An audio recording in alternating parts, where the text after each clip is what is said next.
Namaste to all. In this short audio, we will find out answer for some of the questions which I am getting from some Muslim brothers as well as from non-Muslim brothers. Question number 1: why Vedas have lost its importance, and why Vedas are only in India, not anywhere else? And also the comment from some of the Muslim brothers is, if you see, Islam is the largest growing religion of the world, and in maybe 100 years, 200 years, the world will be almost fully Muslims, Islam only. So this proves that Vedas probably are not from God and Islam is from, or Quran is from God. This was the comment made by some Muslim brothers in my YouTube channel. Question number 3 is, Zakir Naik says that Vedas could be probably from God. We don't know. There is no written proof for that in the Quran. But even if it is from Almighty God, it is revealed for those people at that point of time and not valid for today. And Quran is the revelation sent by God for the people who are living at this present time by the last prophet of Almighty God, or the last messenger of God. So what is the answer for these questions? It is not for criticizing any Muslim brothers. I think the discussions were always healthy, and sometimes I have disconnected the discussion because it is not going to benefit either me or benefit anyone else. But I'm putting a video so that at least some non-Muslim people who are having this kind of doubts can get some clarity. My target is not to convert anyone to any religion, because I don't believe that or even God says that God creates dharma, not religions. Religions are all man-made. Maybe they are made for some good purposes, but we should understand that man-made things are always creating problems to humans. Anything which is God-made, which will always give blessings to humans. Okay, first one, why Vedas have lost its importance, or why Vedas have lost its prominence in this point of time. Why God is, if God is, Vedas are God's knowledge, why is not God promoting the Vedas knowledge? Very good question. We have to understand the nature of Almighty God. God nature is very simple. God says that I am Sanah Piteva. I am like your father. He is not our father, he is like our father. He takes care of everything needed. Whatever is needed by us, he takes care of it. He has given unlimited blessings in terms of creating this earth to us. He has given air, he has given water. He has also given us money. For when we do work, we earn money, we are able to eat properly, we are able to sleep properly. And above all, he has given the knowledge of Vedas for human beings to attain the Almighty God. So God is like our father, he is like our mother. But God gives the knowledge, and God says in the Vedas only, God says very clearly that I do not force people. I do not force you to do anything. It is your own free will to do or not to do. And and Rigveda 3 by 56th, 3rd Mandal 56th Sukta very clearly says, my rules and regulations are not challengeable and not changeable. At any point of time, I will not change my rules and regulations. This is my laws, unchangeable laws of the Almighty God.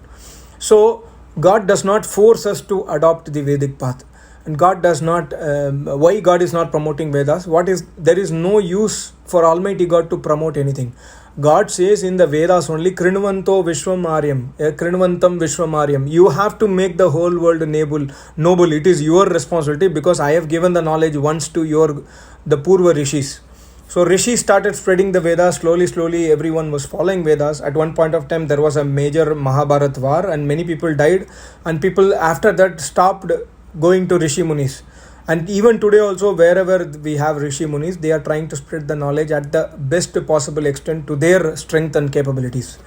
So, and God says, if you know Vedas, you have to spread it. It is your responsibility, because by adopting Vedas, one can become noble. Otherwise, no one can be noble. So it is not God's necessity to promote Vedas. He promotes Vedas to the public through other people only. Like for example, when you have an Acharya, you go and learn Vedas, you are getting the knowledge of Vedas. It is spreading from the Acharya to you. But if you are learned of Vedas, then you can also promote it. But God does not force you to do, because if God forces us to do a karma, then that means we know that God gives the result of the karma. So God forces us to do a karma, then he gives a result for that karma. So this is not God's nature at all. So that is why Vedas have lost prominence, because people have left the Vedic path. They are not carrying anything for Vedic path, because Veda speaks about mainly two things. Number one is ahimsa, number two is brahmacharya. Today in the world, if you see any religion, you take any religion, I don't want to name it, any religion possible. Every religion speaks about, today's religion, because it is man-made, speaks about sensual pleasures. All religion speaks about forgiveness. So you can do anything in what you want, and you can take forgiveness, or you can just go and say sorry to Almighty God, and God forgives. This is all man-made thing, but God never forgives in Veda's rules. God says, I never forgive, because when you do the karma, I will give the punishment, or I will give the reward for it. So religions have been spreading so fast. Many religions, like Muslim brother asking, is Islam is the fastest spreading religion? Yes, naturally, because the religion base is for enjoying, for sensual pleasures, not for controlling the mind. Any religion, I don't want to blame any religion, but every religion has their own relaxations, that you can do this and you can ask forgiveness. No, this is not acceptable by Almighty God. That is why Vedas is not spreading. And why Vedas is only in India? Vedas is not only in India. If you read Mahabharata, you will understand Vyas Muni was in America at that point of time. And Vyas dialogue was very clearly documented in Mahabharata with his disciples and other people, where Vyas asked the question from America, Patala Lok, how will you reach Aryavrata? So that means Vedas were spread almost across the world, and wife of, let's say, Arjun, wife of other brothers of Pandavas were all from foreign countries, not from India. So this also proves that Vedas was in vogue across the world. So Vedas was not restricted only to India. Today Vedas is anyway not even in India. Very few people have been adopting Vedas in life. So today also Vedas is applicable for all over the world. I know many people in England, in UK, and other countries still today also following Vedas, doing daily Agnihotra, etc. So Vedas are applicable across the world. And number 3, are Vedas the first revelation and our Quran is the last revelation? As I told you, Rig Veda 3 by 3rd Mandala, God says clearly, my rules and regulations are not changeable. So God does not change his knowledge from time to time. If you compare Vedas and other books, whatever books, whether it is Bible or Quran or Puran, most of the things do not match with Almighty God's quality. For example, God says in Vedas, do not take non-veg food, whereas other books such as Quran or Bible, they allow eating non-veg food. God says in Vedas you have to do everyday Agnihotra, other books does not say it. So these are unchangeable laws of Almighty God in Vedas. So any book which is not matching with Vedas, of course we can say very clearly that it is all man-made. And secondly, one common thing I would say which is matching between Vedas and Quran is Almighty God is formless. Sapariyagat Shukram Akayam. Akayam means he is bodiless. Natasya Pratima Asti, he doesn't take avatar. So these things probably is matching. And of course, if I write on formula, and that is the first time I am writing a formula, E equal to MC square, and 10 years later on, somebody is writing the same formula, E equal to MC square, in his book, then for sure he is copied from me, right? So if God is formless is written in any other book, it is obviously copied from Vedas only. So any knowledge which is true in any of the books, be it Hinduism or Islam or Christianity or any other book, when it is truth, then it is copied from Vedas for sure. Because God says in Vedas very clearly that unless knowledge is given, knowledge is never gained. And I give the knowledge of Vedas to the humans, so you are able to gain the knowledge. Okay, and one more important thing we have to understand. Everything what we see in this universe are acting as per Vedic laws only. The laws of motion of the planets, day and night, seasons, rainfall, heat, everything is happening as per the Vedic science only. So we can say that Vedas are not in vogue today. Vedas are not in vogue today because we are not practicing it, but God says very clearly this universe works in the principle of Vedas only, which I have revealed it to you in the Vedas.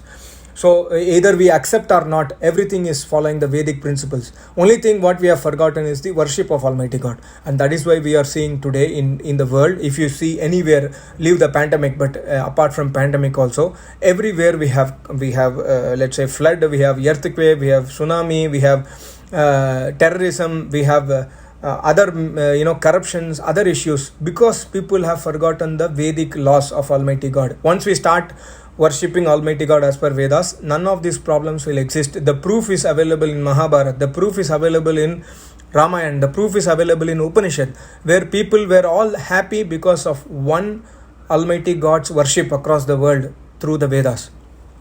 So these are some of the answers which you have to understand, that God does not send. And last but not least, I have made several videos to prove this point, that Shukram, God is Almighty, Sarva Shaktiman, He does not need any assistance, so He never sends messengers. God does not send messenger, God does not send books.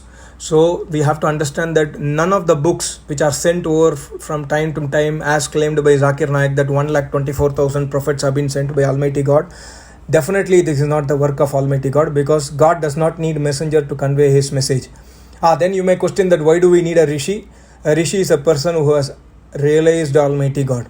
So one person, suppose I have known the mastery of making, let's say, sweet or a cake.